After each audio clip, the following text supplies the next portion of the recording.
Antes do fim do tempo de graça, o fim geral do tempo de graça, qual crise precisa atingir o planeta Terra primeiro? A imagem da besta. E qual é a imagem da besta? Sim, mas no livro Grande Conflito, página 245, o que a inspiração diz? Quando as principais igrejas dos Estados Unidos, quais igrejas? Não, o Vaticano não é a imagem, o Vaticano é a besta. O Vaticano é o sistema do anticristo. A América forma uma imagem para o Vaticano. O que é o papado? O Vaticano é a união. O Vaticano é um Estado e é uma igreja. Então, se a América pretende criar uma imagem da besta, então na América deve haver uma união entre igreja e Estado. Quando a América, a igreja e o Estado se unem na América, eles formam uma imagem do papado, uma imagem da besta, o Vaticano. Então, a imagem da besta é simplesmente a unificação, uma união entre igreja e Estado. O Grande Conflito, página 445. Quando as principais igrejas dos Estados Unidos, quais estados, qual país? Os Estados Unidos. Ela afirma que as principais igrejas dos Estados Unidos, ao se unirem em torno de pontos de doutrinas que eles têm em comum, influenciarão o Estado. Pausa. Quando a igreja influenciar o quê? O Estado. Que tipo de América a América terá formado? Ela prossegue dizendo que eles terão formado uma imagem da hierarquia romana. Então, o que devemos ver pouco antes do fim do tempo de graça? União entre igreja e Estado. Precisamos de uma união entre igreja e Estado. Agora, vou mostrar-lhes algo na Bíblia. A Bíblia diz isso. Mas vamos reproduzir este clipe e depois pausar e orar. Este é o Café da Manhã Nacional de Oração. O Café da Manhã Nacional de Oração aconteceu há apenas alguns dias atrás. Quem estava falando era Paula White, uma evangélica proeminente, muito evangélica proeminente.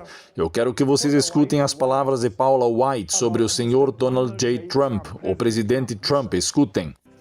Para ser uma grande nação, no entanto, é preciso ter fé, você precisa ter Deus.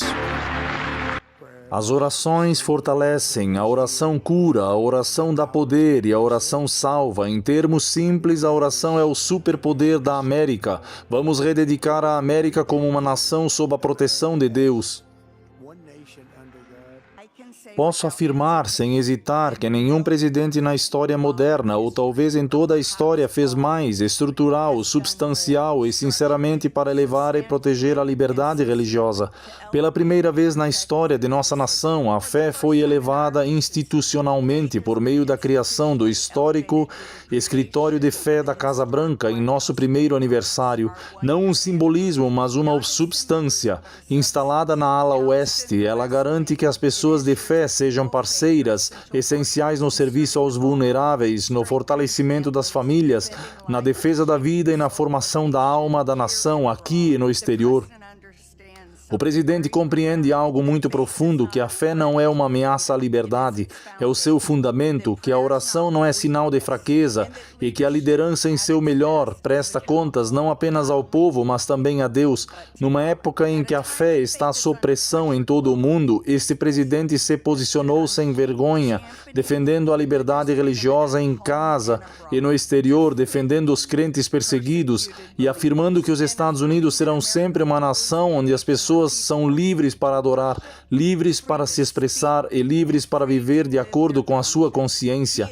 Ele está trazendo paz através de grande força e, na verdade, o presidente Trump trouxe a religião de volta a esta nação e ao mundo. É uma grande honra apresentar, e creio que posso dizer isso, não como conselheiro sênior, mas como amiga, o Goat, o maior de todos os tempos, o maior defensor da fé que já tivemos no poder executivo, o 45º e 47º presidente. Levantem-se e deem a ele as mais calorosas boas-vindas dos Estados Unidos, um homem que tenho a honra de chamar de amigo, o presidente Donald J. Trump. Vocês escutaram ela falar? Vocês ouviram o que ela está dizendo? Que Trump trouxe o cristianismo de volta à América. Esse é o melhor de todos os tempos. E ela até mencionou, se vocês prestarem atenção, que Trump criou um escritório de fé na Casa Branca. Ela o está elogiando porque ela chefia o escritório de assuntos religiosos dentro da Casa Branca, um dos primeiros presidentes a fazer algo assim, trazendo o cristianismo dentro da Casa Branca, o que foi formado a imagem da besta, a imagem. Apocalipse capítulo 14. Agora, queremos ver o que o profeta declarou. Queremos ver isso na Bíblia. Agora, Apocalipse 14, quero que comecemos no verso 9. Onde está a marca da besta na sequência dos eventos? Apocalipse 14, verso 9. O que vamos ver é que a Bíblia nos diz exatamente a ordem dos acontecimentos. O que deve preceder quais eventos?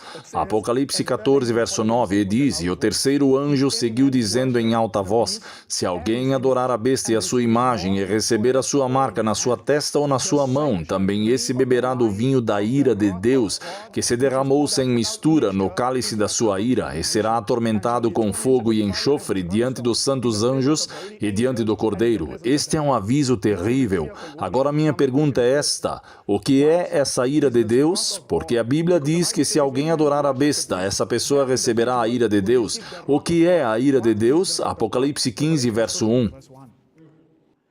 E vi outro sinal no céu, grande e maravilhoso, 7 anjos que tinham as 7 últimas pragas, porque nela se consumou a ira de Deus. Pausa.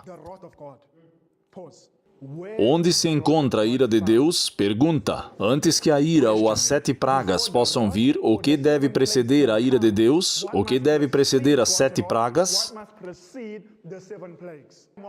A marca da besta. Se alguém adorar a besta ou a sua imagem ou receber a sua marca, também este beberá do vinho da ira de Deus. Vocês estão vendo isso?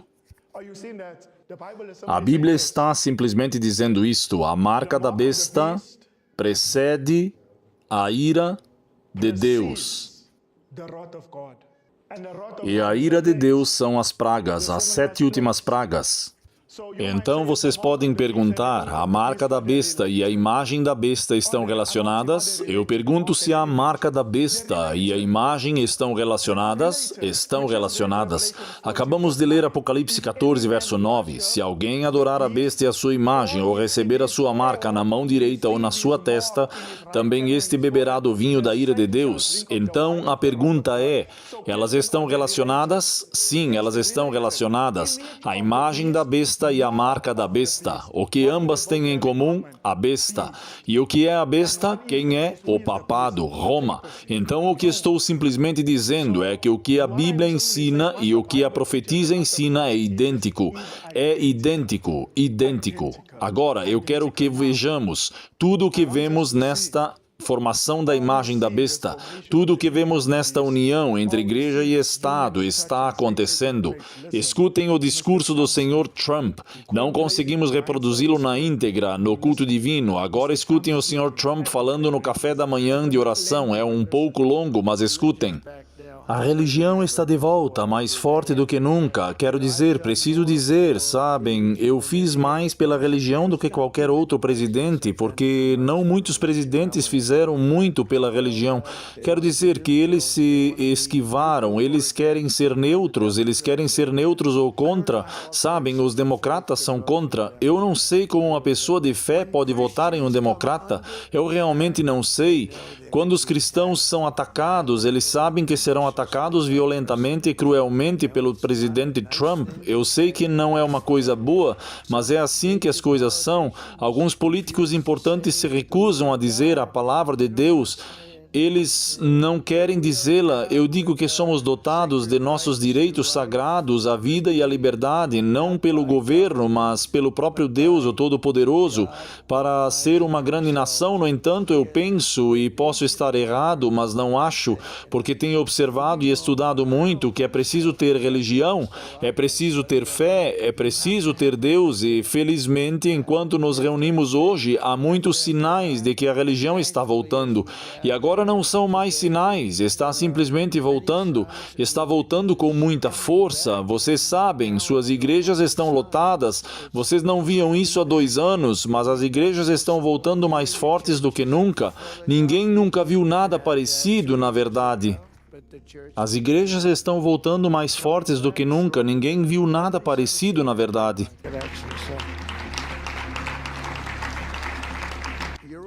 Então, todos vocês estão empolgados, ok? Somos o país mais empolgante do mundo. Agora, ninguém chega perto. Em 2025 foram vendidas mais Bíblias nos Estados Unidos do que em qualquer outro momento nos últimos 100 anos.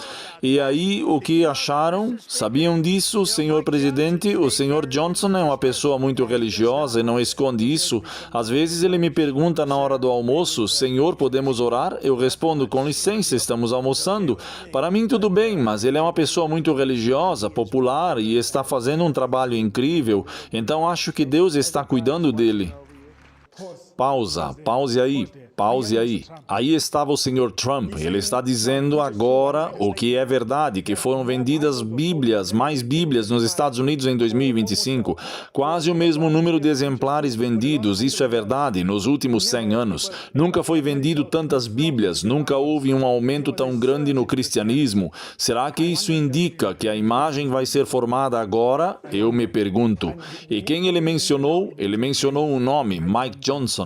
Vocês sabem quem é Mike Johnson? Ele é o terceiro homem mais poderoso da América. Ele é o presidente da Câmara. Vejam bem, se algo acontecer com o presidente, o vice-presidente, ele é o próximo na linha de sucessão.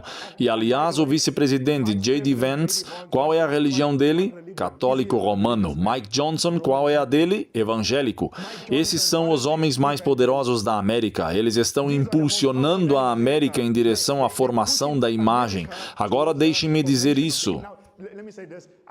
O que eles estão fazendo, eles não entendem completamente para onde estão levando o país. Eles não entendem completamente.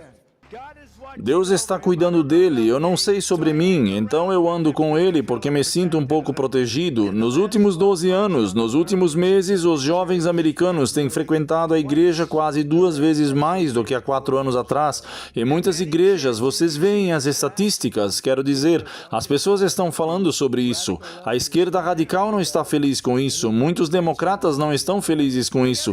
Eu me pergunto como diabos alguém vota nessas pessoas, mas algumas igrejas estão vendo um aumento de 30%, 50% ou até 70% do número de convertidos e também do número de pessoas que vão à igreja toda semana, para apoiar essa renovação empolgante. Esta manhã tenho o prazer de anunciar que em 17 de maio de 2026 convidaremos americanos de todo o país a se reunirem em nosso National Mall para orar, agradecer e rededicar a América como uma nação sob Deus. Vamos fazer algo que todos diziam ser difícil. Vamos rededicar a América como uma nação sob Deus. Pensei que levaria tempo. Pausa. Vocês ouviram isso? Ouviram o que o presidente disse? Ele disse que eles vão fazer algo em maio de 2026. O que ele disse? Este é o presidente dos Estados Unidos da América, o presidente dos Estados Unidos falando. Ele mencionou algo. O que o homem disse? Ele deu uma data. Disse que em maio de 2026 dedicarão a nação sob Deus, a nação inteira. O Estado diz isso. Agora, quando Trump fala, ele está falando como pastor, como ministro ou como presidente? Se ele fala como presidente, está falando em nome da igreja ou do Estado? Do Estado. E para quem ele está falando? Para os cristãos. E o que ele está dizendo que em maio de 2026 ele fará? Ele vai rededicar, ele quer que os cristãos se reúnam em toda a nação para dedicar a nação a Deus. Agora, vocês podem não entender, podem dizer, mas isso não é uma coisa boa? Amigos, eu os levo de volta a Caim e Abel. Vejam, adorar o chamado Deus não significa adorar o Deus verdadeiro. Olhem para Caim e Abel, ambos vieram adorar. Pergunta, Deus aceitou a adoração de Caim? Não. Mas ele professou que estava adorando quem? O Deus verdadeiro. Mas Deus rejeitou a adoração de Caim. Por quê? Porque Caim veio adorar a Deus de uma maneira que Deus não pediu. Já Abel veio e adorou a Deus como Deus disse que ele deveria adorar. Agora, minha pergunta hoje, e a propósito, Deus colocou uma marca em Caim, sinônima à marca da besta. Que tipo de adoração isso pode gerar? Uma adoração verdadeira, supostamente feita a Deus, mas inaceitável, porque Deus nunca a pediu. Minha pergunta é esta: vemos isso na cristandade hoje? Sim, duas formas de adoração. Uma adorando em um dia que Deus não pediu para ser adorado, e outra adorando como Deus disse que ele deve ser adorado. Vemos isso se repetindo? Sim. Em um grupo que adora a Deus segundo seus próprios costumes, sua própria vontade, receberão a marca como Caim, que é chamada de a marca da besta. 2, 3, 4 anos para chegarmos onde estamos. Conseguimos isso quero dizer, na verdade 10 meses. Estamos em 12 meses, mas agora estamos atingindo um nível que nunca alcançamos antes como país. Mas isso inclui religião, quero dizer, e talvez essa seja a parte da razão pela qual estamos indo tão bem. Há um espírito muito forte, é tudo espírito e inclui religião. Eu sempre disse que vocês simplesmente não podem ter um grande país se não tiverem religião. Vocês precisam acreditar em algo, vocês precisam acreditar que o que estamos fazendo tem um propósito, tem que haver um motivo, todos nós estamos trabalhando e nos comportando bem. Quero dizer, eu me comporto bem porque eu tenho medo de não me comportar bem, entendem? Porque eu não quero me meter em problemas. Sob o governo Trump, a administração, estamos firmemente ao lado dos americanos de fé, combatendo os ataques aos nossos valores e tradições, defendendo a liberdade religiosa como nenhum presidente jamais fez. Acredito que nos livramos da sinistra emenda Johnson para que os pastores possam falar a verdade sem que sua isenção de impostos sejam revogadas. Trabalhamos arduamente para eliminar a emenda Johnson.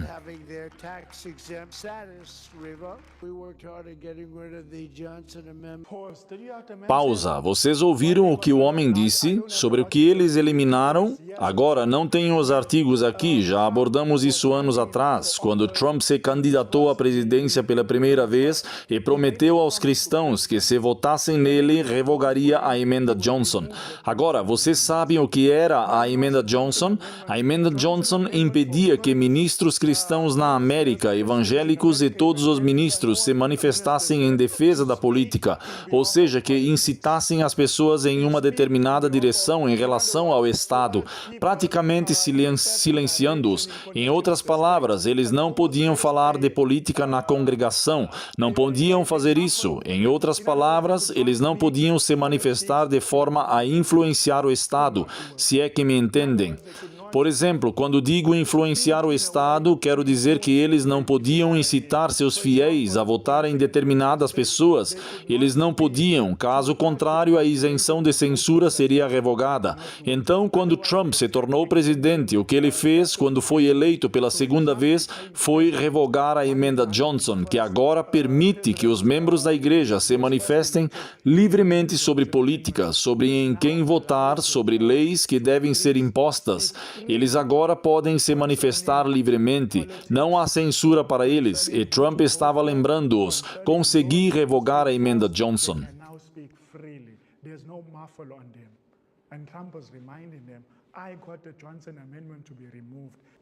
Trump agora vai falar sobre esse ponto da emenda Johnson. Escutem, já foi longe demais, escutem. Vocês podem dizer o que quiserem. Agora, se vocês disserem algo ruim sobre Trump, eu vou mudar minha mente e eu farei com que seu status de isenção de impostos seja revogado imediatamente. Eu realmente acho que eles usam as vacinas como uma forma de punir as pessoas por causa da religião. Eu não sei como vocês poderiam votar nessas pessoas. Eu realmente não sei. Aprovamos a maior expansão de escolha escolar de todos os tempos para que todos os países tenham a chance de enviar seus filhos para uma escola que compartilhe seus valores. E hoje também tenho o prazer de anunciar que o Departamento de Educação está oficialmente emitindo suas novas diretrizes para proteger o direito à oração em nossas escolas públicas. Isso é muito importante. Criamos o Escritório de Fé na Casa Branca pela primeira vez na história, que completa 1 ano este mês, e assinamos uma ordem executiva para combater o flagelo finalmente do antirreligioso. Parem aí mesmo. O que ele disse? Eles, pela primeira vez na história, criaram o Escritório de Fé na Casa Branca. Escritório de Fé. Nunca vimos igreja e Estado tão próximos na história dos Estados Unidos da América, como estamos vendo agora em 2026. Nunca antes vimos isso. Nunca, nunca, nunca. Agora escutem o que diz 5 de fevereiro de 2026. Como parte da renovação vindoura, os cristãos rededicarão a América como uma nação sob Deus. Trump não disse isso agora? Venham comigo, abram suas Bíblias em Tiago capítulo 5. Tiago capítulo 5. Há algo que eu nunca mencionei no quadro também em relação a esses eventos. Mencionei a Lei Dominical Nacional, a Marca da Besta, o fim do tempo de graça, já vimos isso. Mas o que eu quero mencionar aqui também é algo chamado chuva serôdia. Todos esses eventos são elos na cadeia profética. Agora minha pergunta é, onde a chuva serôdia se encaixa com a Lei Dominical e o fim do tempo de graça? Onde ela se encaixa em tudo isso? A Marca da Besta, a imagem da besta. Onde a chuva serôdia se encaixa em relação com esses eventos, a crise financeira. Agora eu quero que vocês olhem para essa citação na tela. Isso é do livro Eventos Finais, página 179, parágrafo 2. A inspiração está falando sobre este evento. Ela diz que a grande questão que está tão próxima, a aplicação da lei dominical, eliminará aqueles a quem Deus não designou, e ele terá um ministério puro, leal e santificado, preparado para a chuva serôdia. Minha pergunta é esta, com base nessa citação: quando a chuva serôdia vem? Quando ela vem? Na cadeia profética de eventos, quando vem a chuva serôdia, com base nessa citação? Amém, amém. Mas quais são as palavras que ele usa? Qual é a palavra que ela usa? A grande questão que está tão próxima à imposição da lei dominical. Então a chuva serôdia, se vocês quiserem ver onde a chuva serôdia se encaixa, ela vem depois da marca da besta. Esperamos a chuva serôdia. A mesma coisa, a imagem da besta, marca da besta, elas se relacionam. A chuva serôdia vem depois da crise da marca da besta. É aí quando esperamos. Agora, com isso estabelecido, quero analisar um evento profético e concluir. A crise financeira, onde ela se encaixa na sequência profética? Quando ela vem? Então, quando falamos de crise financeira, vamos ver o que a Bíblia diz. A crise financeira é quando o dinheiro não tem mais valor, quando perde o seu valor. Então, vocês podem ter dinheiro, podem ir à loja, mas esse dinheiro é inútil. Vejam o que aconteceu quando a moeda do Zimbábue despencou. A moeda do Zimbábue era mais forte que o dólar americano. Essa é toda uma história de como o Zimbábue chegou a essa situação. Vocês precisam entender que quando uma moeda é mais forte que o dólar americano, os Estados Unidos não gostam disso. Problemas para essa nação. Agora, a questão de uma crise financeira, Tiago 5. Tiago 5, quero que vejamos Tiago capítulo 5. Estamos lendo os versículos 1, 2 e verso 3. E agora prestai atenção, vós os ricos, chorai e arrependei-vos, porquanto desgraças haverão de cair sobre vós. Vossas riquezas apodreceram e vossas roupas finas desvaneceram, roídas pela traça. Agora vamos dar uma pausa. Então, com quem Deus estava falando? Com os ricos. Agora, vejam o versículo 3. Seu ouro e sua prata estão corroídos. O que significa corroído? Corroído é quando algo está quase corroído, quando algo está apodrecendo, por assim dizer, está perdendo o seu valor. O restante deles testemunhará contra vocês. Agora, quando devemos ver o ouro e a prata corroídos e enferrujando? Agora pergunta, o ouro e a prata estão enferrujando. Seu valor está aumentando ou diminuindo? Diminuindo. Agora sigam. Ouro e prata é o que Tiago está falando, porque em sua mente, sobre o que ele está falando? Sobre dinheiro. Agora, quando é que devemos ver o ouro e a prata, ou o dinheiro corroendo-se ou perdendo o seu valor? Quando? Vejamos, continuaremos a ler. E diz, o vosso ouro e a vossa prata estão corroídos, e o resto servirá de testemunha contra vocês, e consumirá a vossa carne como fogo, pois acumularam tesouros para os últimos dias. Quando devemos ver o ouro e a prata se deteriorando, perdendo seu valor, o dinheiro se tornando nada? Quando devemos ver uma crise financeira? Nos últimos dias. Vocês estão vendo isso? Nos últimos dias. Os últimos dias estariam associados ao fim do tempo de graça? Sim, mas a minha pergunta é, quando devemos esperar por isso? Então, uma crise financeira e o que vem depois da crise financeira? Olhem para o versículo 7. O que deve acontecer após a crise financeira? Verso 7. Portanto, sede pacientes até a vinda do Senhor. Pausa. Então, a crise financeira não está longe de qual evento? A vinda do Senhor. Mas há um evento antes da vinda do Senhor. Continue lendo. Observai como o lavrador aguarda o precioso fruto da terra, esperando com paciência até que receba as primeiras chuvas temporã e a chuva serôdia. Pausa. Pergunta: após a crise financeira, o que devemos esperar? Com base em Tiago, a chuva serôdia. A chuva serôdia. Então pergunta, na sequência de eventos, onde vocês colocariam a crise financeira? In the sequence of events, where would you place the financial crisis? Pergunta. Está a crise financeira associada à chuva serôdia? Estreitamente associada, certo? Então agora é um elo em uma corrente profética.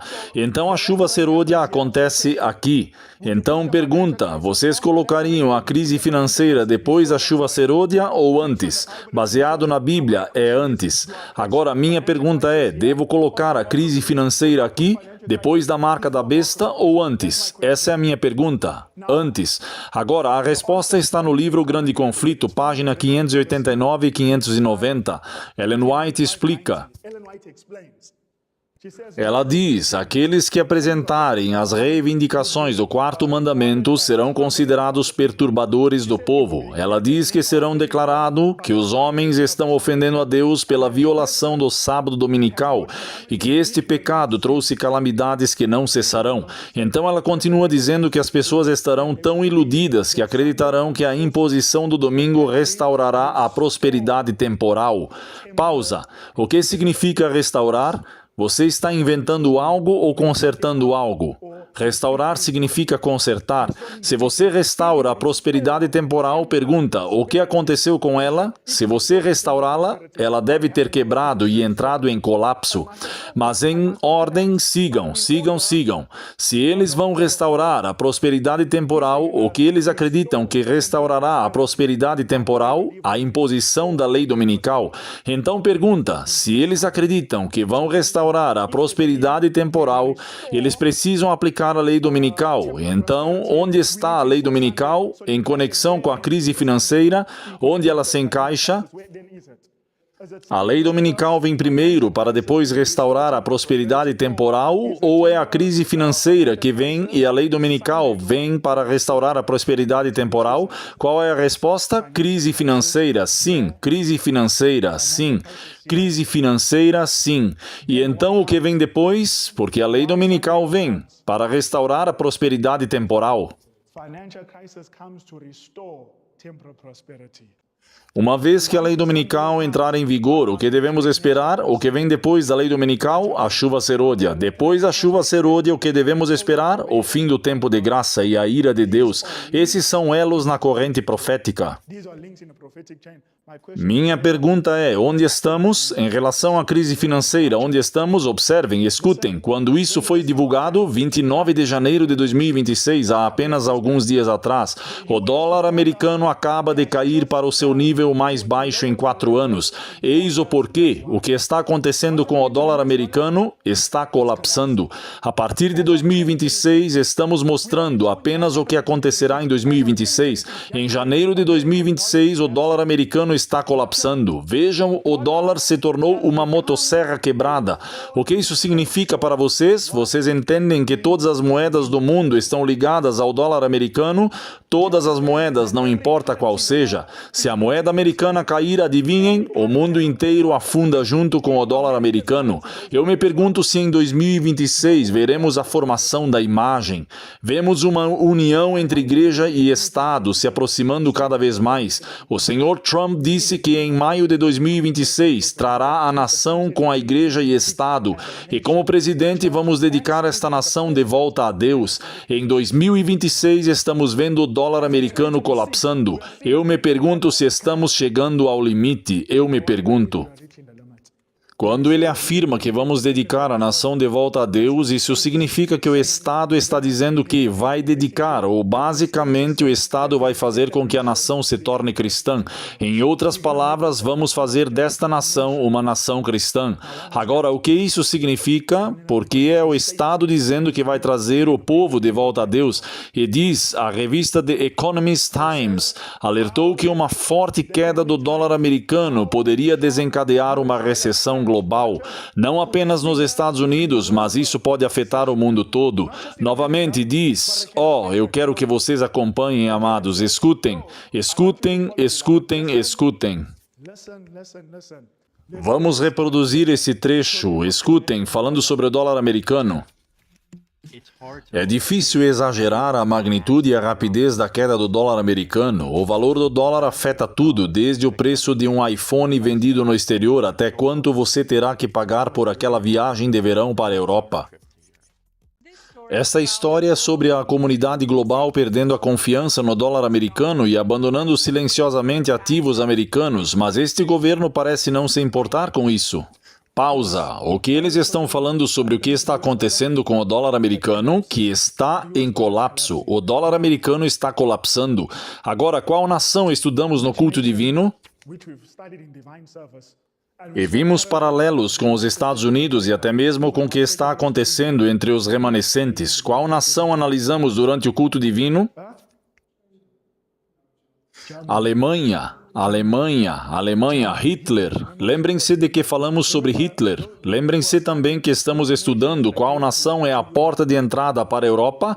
Alemanha é a porta de entrada para a Europa. O que acontece na Alemanha afeta o mundo inteiro. Pergunta, a reforma protestante de Lutero, onde começou? Na Alemanha.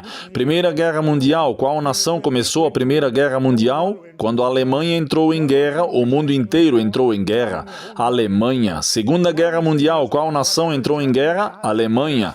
O mundo inteiro entrou em guerra. O que estou dizendo é que tudo o que a Alemanha faz afeta o mundo inteiro. Hoje, qual nação tem o maior PIB da Europa? A forte Alemanha. Vocês descobrirão que a Alemanha é a principal nação da Europa. Tudo o que acontece na Alemanha afeta o mundo inteiro. A história prova isso. E o que acontece na Alemanha, eu lhes digo, vemos também de certa forma acontecer nos Estados Unidos. Agora, a Alemanha teve um colapso financeiro após a Primeira Guerra Mundial, e esse colapso financeiro foi o que levou Hitler ao poder, como ele mesmo viu. O que aconteceu? Ele usou isso para incitar as multidões contra os líderes da época e para ganhar poder para si mesmo. Algo aconteceu na Alemanha depois da Primeira Guerra Mundial. Vocês sabem o que aconteceu na Alemanha depois que eles perderam a Primeira Guerra Mundial? A Alemanha foi forçada a pagar porque perdeu, foi forçada a pagar as nações que perdeu por todos os danos que causou. E então o que a Alemanha fez foi começar a imprimir dinheiro, começou a imprimir dinheiro. Agora, quando você imprime muito dinheiro, vocês sabem o que acontece com o seu dinheiro? Ele perde o valor, porque você tem muito dinheiro e não tem nada para lastreá-lo. Ele se torna quase inútil. Eles começaram a imprimir. E eu quero que vocês escutem isso. Estamos olhando para a história agora, olhando para a história. Escutem. Em 1923, depois que a Alemanha perdeu a Primeira Guerra Mundial, o governo alemão foi forçado a pagar 33 bilhões de dólares em reparações.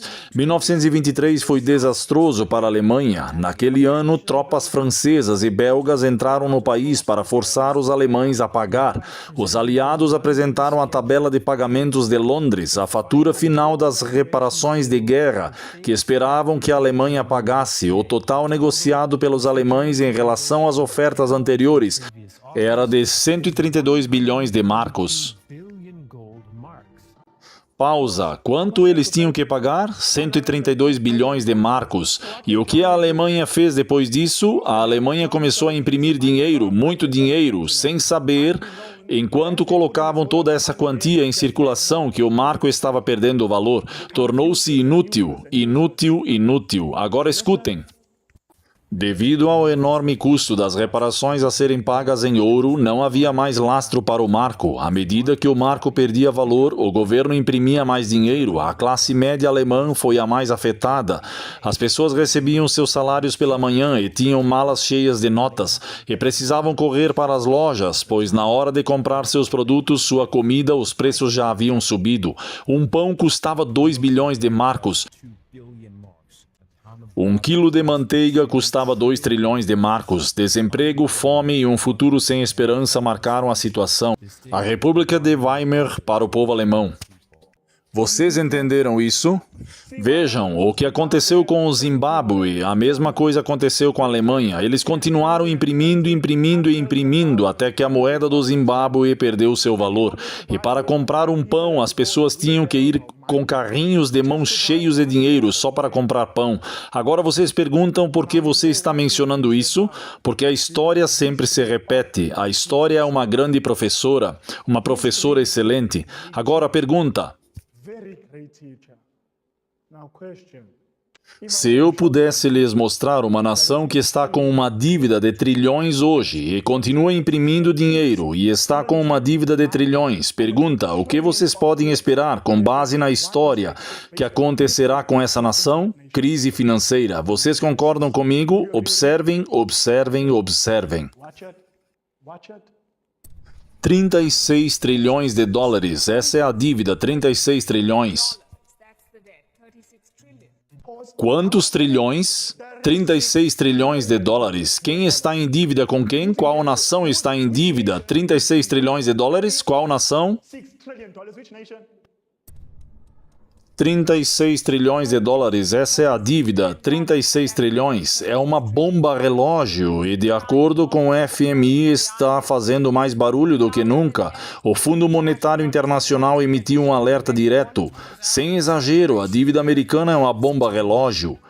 25 trilhões de nova dívida, além dos 36,2 trilhões que já temos, que já é a maior dívida de qualquer país do mundo. Isso vai detonar a menos que tomemos medidas sérias e responsáveis. Pausa. Qual nação tem a maior dívida do mundo, da história? Os Estados Unidos. E o que os Estados Unidos continuam fazendo? Imprimindo, imprimindo, imprimindo. O que está prestes a acontecer com os Estados Unidos? O dólar? O que aconteceu com o Zimbábue? O que aconteceu com a Alemanha? Está prestes a entrar em colapso. Prestes a entrar em colapso, amigos. E agora nós vimos em 2026 que o dólar está caindo. Sim, amados. Sim. Sim, sim. Estes são todos sinais do fim. Todos sinais do fim. These are all signs of the end. All signs of the end. Sabem o que isso nos diz? Que temos pouco tempo para nos prepararmos. Temos pouco tempo. Em 2026 são os 250 anos da América como nação. Se vocês entenderem o que isso significa, qual é o limite de todo império, da maioria dos impérios, seus limites, alguns impérios nem chegam a 250 anos. 250 anos é o limite. Quando um império chega a 250 anos, o que acontece com ele? Ele entra em colapso. E a Bíblia diz que a Babilônia caiu, e a América faz parte da Babilônia. A América precisa cair. Quando devemos esperar que ela caia? Com base na história, nos 250 anos. A América celebra seus 250 anos agora em 2026. A América está prestes a entrar em colapso. Vocês estão prontos, amados? O tempo de graça está prestes a acabar. A eternidade está nesta geração. Quando digo isso, quero dizer que a cortina está prestes a ser levantada. A eternidade está prestes a se estender diante de nós nesta geração. Somos a geração que testemunhará o desenrolar dos eventos finais. Por que vocês acham que cultivamos árvores? Por que vocês acham que a agricultura é tão importante? E não compartilhei com vocês mensagens escolhidas. Why do you think agriculture is so important? Did I not share with you in Mensagens escolhidas, página 26, de 1908. A inspiração diz que chegará o tempo em que todos os que vivem na terra, ela diz, precisarão entender o cultivo da terra. Por quê? Porque chegará o tempo em que não poderemos comprar nem vender. Então, como vocês viverão se não puderem comprar nem vender? Vocês viverão da terra. Vocês viverão da terra. Vida no campo. Vida no campo. country live in? Country live in? Amigos, precisamos nos preparar. Que Deus nos ajude a nos prepararmos para o que está por vir sobre este mundo com uma surpresa avassaladora.